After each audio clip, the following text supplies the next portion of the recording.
Hey, sorry about that. I can't be bothered to edit these into two because I just can't be bothered. But I'm just going to put them into part one and part two. I had to delete some space. But now I can't remember what I was talking about. I guess I'll stumble back a bit. So, by far the things that I found to be most... He's still here. The fox is still chilling outside.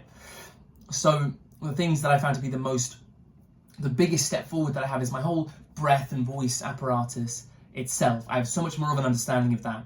And I get not only things that I struggle with, and I know, right, this isn't quite working, but also just what it feels like when it actually fucking works. The other thing is tension, specifically in this whole area, my throat. I'm self-regulating that all the time.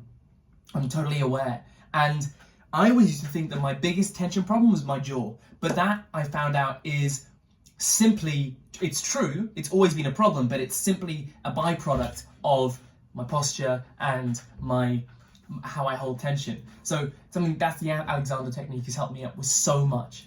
And the fact that I'd be able to do both of those in such a small amount of time, when I really think about how long it's been since I started doing all of this, I mean, look, I read Boleslavsky a year ago, but I only started working properly on my vocal technique in, I think, September of last year. I mean, I'd already uploaded a couple of videos on my channel about this.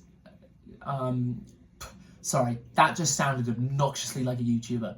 I think the first few videos I uploaded on here were before that. I think it was around my birthday where I started. It was before ATS started that I actually started reading and taking stuff seriously on working on my voice. And it was only been since then. So it's what, 6 months, if that?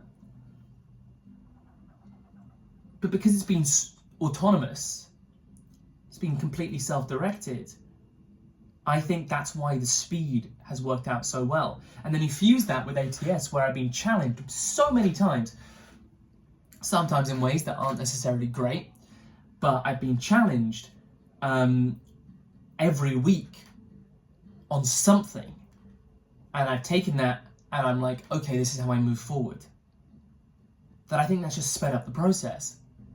Constantly using critique and external viewpoints and processing that in a way which keeps me updating the firmware.